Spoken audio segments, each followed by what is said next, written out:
Good morning, genealogy friends. I'm back. Happy Wednesday. I hope you're all well. I hope you all had a nice holiday weekend if you were celebrating. I was pretty busy, so thank you to those of you who made purchases Black Friday and otherwise. Yeah, it was a good weekend. I just got a little rundown. Nothing scary or anything. No, it's one of those things where I hate to tell people I'm not feeling well.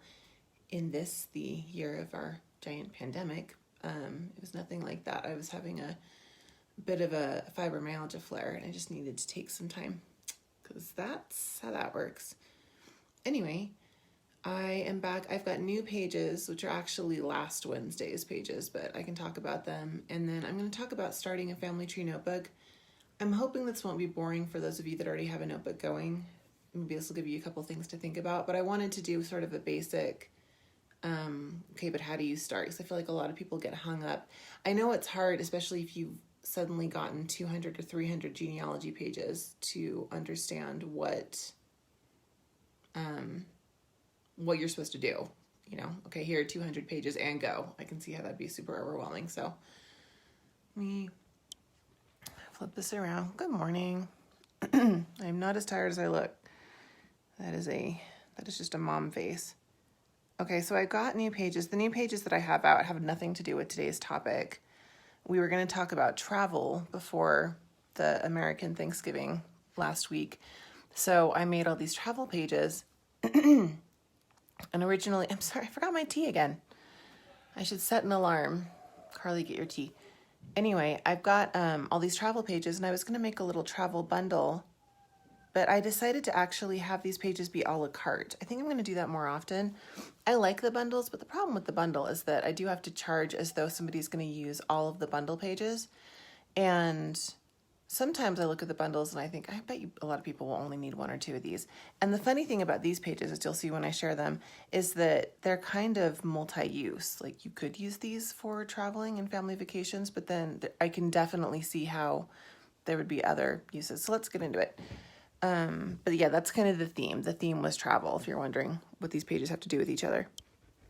Okay, so the first one's transportation, which I almost didn't make because I already have a vehicle page, but I thought transportation, it's just more general. This would work for, because I have a vehicle page, I have a ship page, but if you had anything else, or if you just wanted to talk about, I don't know. I made this, it seemed to make sense with the travel. That's what transportation is for. Those of you who are thinking, but I already have a vehicle page, then just go with that if that works. Don't worry about this one. Like I said, most of these are a la carte. So this is just, you buy this page by itself for $2. Okay, and then I've got a tickets page, which, isn't this cute? This is my cute husband's SeaWorld pass from when he was little. Tickets could be anything. They could be air tickets. They could be train tickets, tickets to a show, things like that. So again, this is one of those ones where I thought, well, I don't want to lock this in the transportation or in the travel bundle if people are looking for tickets for other things. So I actually used this. My family's really into live theater. I used this for collections of tickets that my grandparents went to, musicals and things like that. Okay, study abroad, if anybody has this applicable. Again, I did a lot of pages featuring my cute husband. This is my cute husband when he was studying in Italy. My husband's fluent in Italian randomly and very not helpfully since we live in Utah. Road trip. Those of us who were dragged on family road trips have many a photo. My family was all about the road trip when I was younger. Museum. Now this is another one. I actually have a museum that's just about my family, so I haven't done it yet, but I'm going to use this page to show displays from the museum. You might have somebody who is, where your family's donated something to a museum, so the whole museum's not about your family, but there is an exhibit, or you could talk about a museum trip. Again, multi-use pages. Mission. Now this is one that was going to look very different for people. I almost put in more information, and I decided to just leave it. This, blank page was just the title on the side. Because depending on what you're talking about, mission could be used for a lot of things. I know a lot of people in the Latter-day Saint Church have mission photos, mission stories. This is from my husband's side of the family. This is my husband's aunt, and she went on a mission for the Baptist church. And so this is an article about her mission experience. So, depending on who you have in your family and what they were doing, that could be different. Landmark, I just thought it might be fun. This is pictures of people in front of the White House. I actually have pictures of my family at different times in front of Delicate Arch. So for my personal page, that's what I use the Landmark page for. Family vacation, again, just a nice general one. And you have to remember, these are in different colors, but when you buy the page, you get all of the colors, including the low ink. So no matter what color you're working with, and we'll talk more about that in a minute. And then I did have a little bundle. I did 2 Disney pages. I almost didn't, but Disneyland and Walt Disney World continue to be the most popular vacation destinations in America. And, I have Disneyland photos in my family from almost when Disneyland opened, and then Walt Disney World, because it's a big thing for my husband and I. We have photos from Walt Disney World over and over again. So I thought, if you're like me, maybe you would need this pack. And I went ahead. I didn't actually, you get 2 pages with this one. I mean, you get the 2 pages in all of the colors, but I didn't make this any more expensive because I figured this was kind of, one thing. So this is just a little $2 pack. If you happen to have Disney vacations that you wanted to record. And then I have cruise page. I thought about making a Disney cruise page, but Disney cruises are not actually the most popular kind of cruise. I thought a general cruise page would be more helpful for people. A camping page, because a lot of us have those photos. Is it the last one? Yeah, that's the last one. So those pages, like I said, I did not bundle them together. You're going to find all of those pages a la carte in the shops.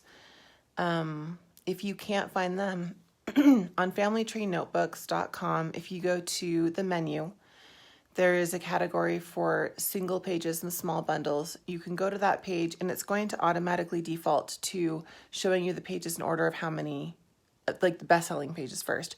But you can change the order of pages to have the pages show up from new to old, and that way you'll always see the new pages that I'm rolling out. All of the new pages that are coming out soon are going to be these small bundles or single pages. I have no deluxe bundles. Unless you speak Polish, I have no deluxe bundles coming soon. My Polish bundle is coming out soon, but I have a feeling that none of you who are watching are looking for that. And it's a very different audience. Okay, so starting a notebook. Okay, so you want to start a family tree notebook, but you just have... Maybe you've got a box of family information. Maybe you've got a box of old family photos. Maybe you have some work that you've done in another format, either on Ancestry.com, or maybe you bought some genealogy software a while ago, and so you've got some work, or maybe you have nothing. How do you start a family tree notebook? The good news is that for all of those scenarios, it's really basically the same process to start, and it's not complicated.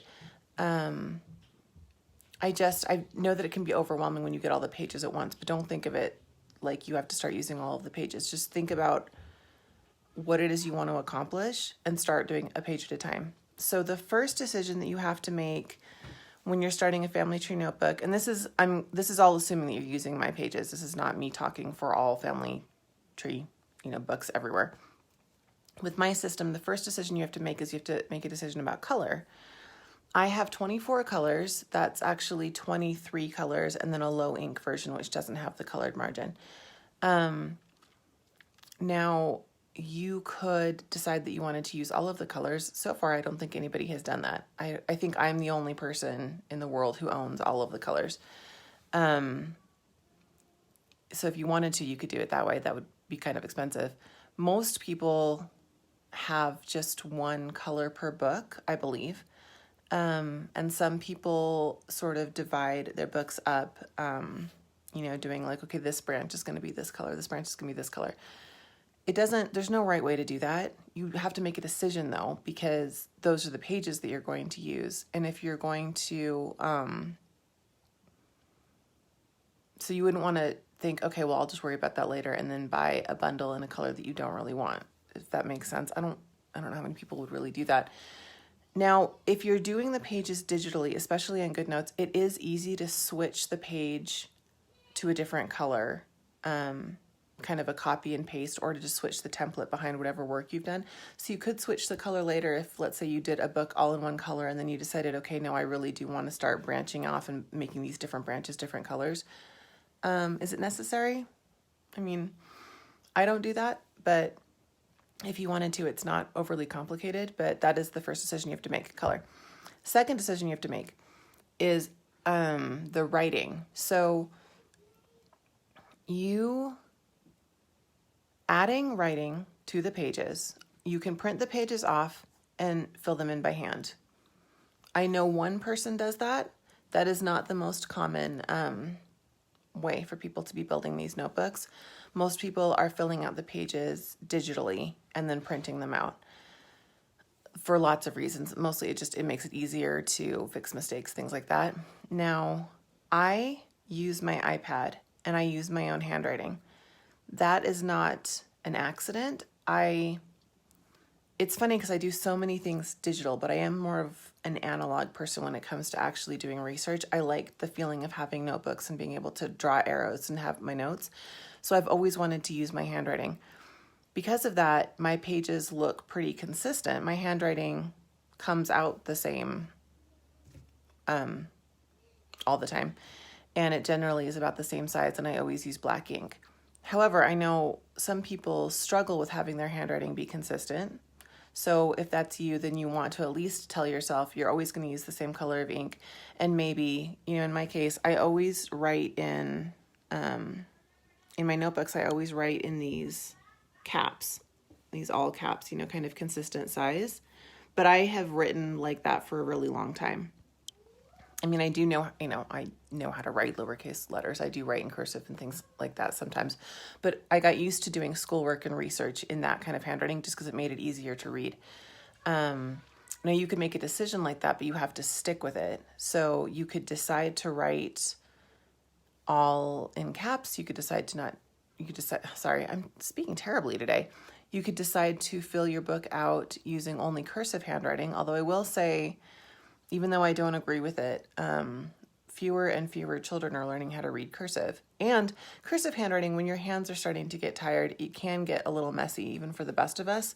So cursive isn't my go-to writing of choice. But if you do an entire book in cursive, just know that 2 generations down, you might actually have somebody who needs to find some kind of cursive specialist. I'm hoping that won't happen. My kids know how to read cursive, but they're not teaching it in most schools anymore. Anyway, cursive tangent. If you're going to add text using your computer or using GoodNotes, GoodNotes has a function where you can use text instead of your own handwriting. You need to pick a font and a size, as well as picking an ink color, because you want your book to look consistent. And if you're going to go in and add things to your pages later, you want that to be consistent. If you can't remember which font and which size you've picked, write that on a Post-it note and put it somewhere. Put it on your computer, put it on the front cover and the inside of your book, whatever you need to do. But that is going to go a long way to making your book look more finished and to frustrating you less as you're working. So deciding on the colors first, and then you have to decide on the type of text you're going to fill out the book with. And again, I would always lean more towards readable than towards decorative. I'm a big fan of typewriter fonts. I think it's the nostalgic soul in me.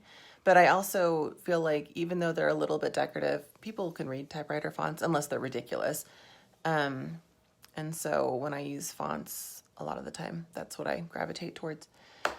Once you have those 2 things figured out, now you can worry about your print format, which, and I mean, what your book's going to look like when you've printed the pages out.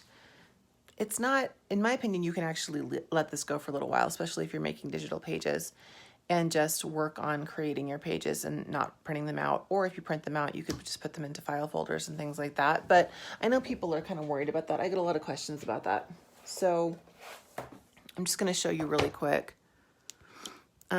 These pages are in a 3-ring binder.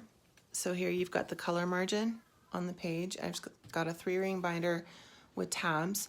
I still think this is the most common way that people are doing their notebooks. People ask, well, what's everybody else doing? And I've always said, like, it needs to be personal to you. But in case you're wondering, I still think most people are going 3-ring. This is a disc-bound notebook. You guys have probably seen these. My notebooks are mostly disc-bound, and I use a lot of disc-bound notebooks on my Instagram page. A disc-bound notebook uses a hole punch to punch holes like this, and then you just can take the pages really easily in and out, and they're very easy to turn. It has the same effect as a spiral-bound notebook, but each of these is just an individual disc. See, it's not connected to anything. And the cover, and pop this off, the cover has the same, oh, come on, sorry, that didn't pop. The cover has the same kind of holes, and you just pop the covers on and off. I bought the cover and these rings on Amazon. You can get expensive ones or you can get cheap ones. This is a cheap plastic cover, and you can sort of see through it, but I don't have any problem with it. And then these rings, these are 1-inch rings. Now, 1-inch rings will give you a notebook a little bit thicker than this, but not much thicker. These are 1.5-inch rings. I have some space still in this notebook, but what I've done is, as the notebook got bigger, I switched out for these different rings. I bought these rings separately. You can see these are just plastic discs. It's the same concept on the inside, but that lets me have more space in the notebook. And then these are 2-inch rings. 2-inch rings are great because they let your notebook be nice and thick. However, 2-inch ring notebooks, they do start to get a little unwieldy. The books are obviously heavier because there's more pages. They can be a little harder to turn. They don't fall apart or anything, but yeah, they're a little much. So this is my favorite, is the 1.5. At this point, once this notebook's full, I'm actually just gonna move to another volume of the same family. This is another cover from Amazon, so I'll just get another of the same cover. This cover is also from Amazon. It's a fake leather. This is just a little pricier. This was a gift. Yeah, I don't get Levenger covers. I don't know if you can see. It's probably really hard to see. The ring brand on here is TUL. Those are the rings that I usually purchase. So anyway, you don't have to make that decision, like I said, as you're starting your notebook. But for people that are worried about that before you get started, those are the two options that I show. Obviously, you could also have pages that are in page protectors. You could just have folders that you slip pages into. You could finish a bunch of pages and then take it somewhere and have them spiral bind it, although that will stop you from being able to, add or remove pages easily. Excuse me. Anyway, okay, so let's say you've figured out exactly what you want your book to look like. You know the text, you know the color, you know how you're going to bind it, all of that stuff. What's the first thing you do? The first thing you do is the index. This is always true. Now, this is the index that is well, no, that's not fair. I was going to say this is the index that is included. This is actually the female first index. I have a female first index and a male first index. My books are female first, personal preference, and that was what the system started with. And then everybody basically wanted male first indexes because most other people were organizing their stuff that way. So the index you have probably looks a little bit different, but the general idea is that the pre-printed index follows this pattern where you have the root person, their parents' parents, etc. And it's very easy to track. So you can go down here, the parent of number 11, this maternal second great-grandfather, that is number 11's father. So go to 11, okay, that's the maternal grandfather. That is the father of number 5. Maternal grandfather, that's the father of number 2. You see what I mean? So this is not hard to follow. This index is where you start because it's going to ground you in what you know about your family, and it's going to give everybody an index number. So get out the index page. You might only need this first page, but there are multiple pages to this index. Fill in what you know, and that could be a little bit or it could be a lot. If you have done work on Ancestry, you might have all of this done. You also might have other people's trees. that you have sort of copied from and that they've done a lot of work, I will totally just copy that stuff over and put it in my index because I can always fix it later if those people are wrong. People on Ancestry make incorrect connections all the time, and then you end up going up a branch that doesn't even have anything to do with your family. But for the index, I will definitely add people. And then the first thing I do is I go, up generations to validate everybody later. And if I find somebody and I'm like, oh, this person's not this person, I'm not connected to this person, I'll just erase them from the index. This is the joy of having digital pages, because it's really easy to then erase somebody, erase a whole section of people, and then print the index off again.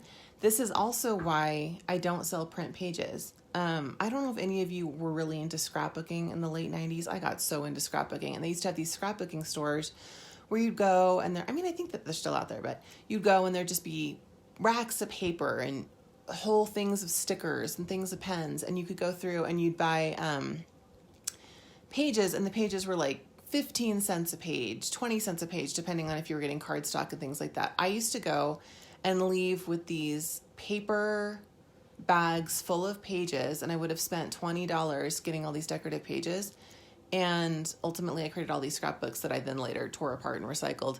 If you had to pay 15 cents every single time you used one of these pages, it would get cost prohibitive really fast. Being able to just print them out again and again means you can mess them up, and it's not the end of the world. So if you're filling in your index and you're not 100% sure that all of your information is factual, that's fine. It's a starting point. Once you have the index as filled out as you can without, just completely making things up, you're going to create a chapter for everybody who has a number. Now, I'm not going to create a chapter for number 16 here because I don't have a number 16. I don't know who the parents of number 8 are, but all of these people, I would be able to make a chapter. Now, you have to make a decision about what making a chapter means. Maybe that just means that you have a piece of paper that says number 1, this person's name on it. I'm actually probably going to create things that are sort of like that pretty soon, because I know that some people have a hard time figuring out how they want to make a chapter and start a chapter. I personally use the Ancestor profile page. That's this one.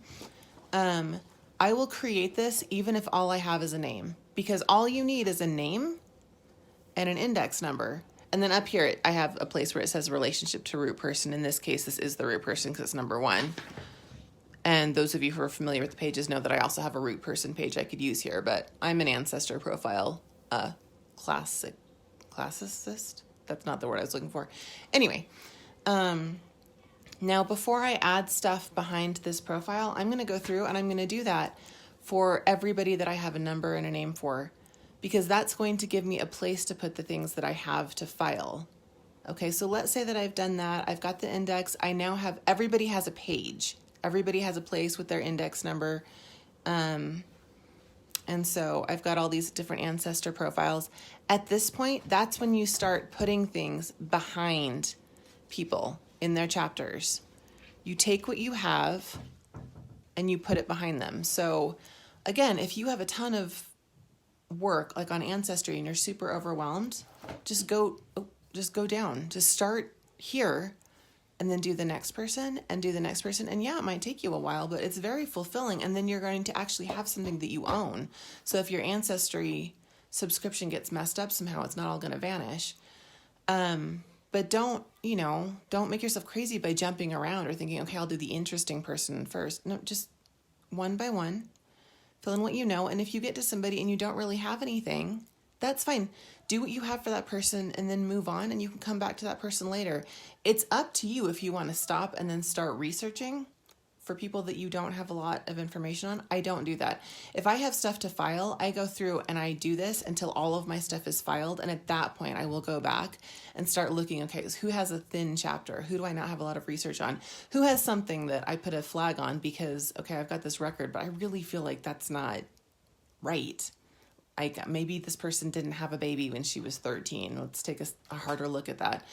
I am all about not having things that are not filed piling up behind me. Get stuff into people's chapters. If you have stuff that belongs in multiple people's chapters, like, what do I have? Do I have Okay, so this might be one. This is a map of, this is this family. This map shows where they were living. This is this highlighted thing. I found this on Ancestry. I might want to put this map in every single one of these chapters. Okay. Now, speaking of chapters, let's say, okay, I did the index. You've got the pre-printed thing, but I have all this other stuff to file because what about all of the siblings, which are my aunts and uncles or the cousins, things like that, and they don't fit in your index. That's fair. You can do two things. One, you can file siblings in your direct ancestors chapter. So if Stephen Davis has a sister and two brothers that you have information on, you could create sibling pages in Stephen's chapter and then put the stuff you have behind the sibling pages, or use your blank index and start listing people.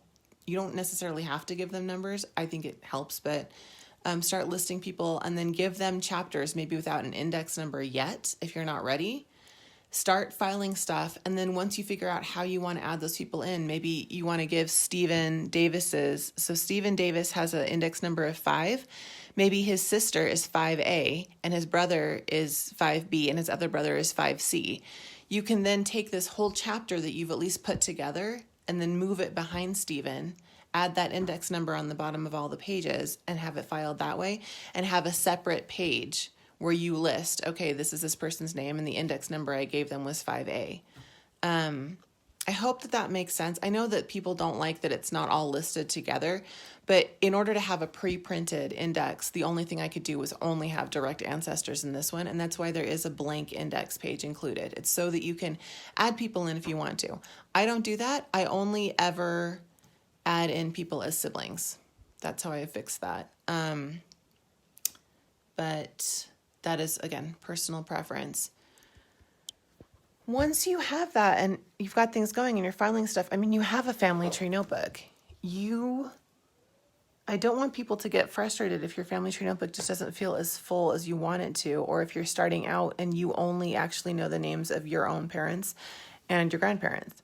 That's really common. And that doesn't mean you don't have a notebook or that you haven't started your notebook correctly. It just means that you did the filing work and you got the index going with everything that you had. And once everything you have is filed, then you're ready to start doing research and adding things in. So for some people who have a bazillion relatives that they've done research on Ancestry, this will be more, not busy work, but it will be a little tedious because you really will just be transcribing and printing and filing. Again, though, it feels so good. It's so methodical to have a record that you saved 5 years ago and to print that out, make it a worksheet, punch holes in it, and then file it away, and then just walk around knowing that, like, you have that land record until the end of time. I don't know.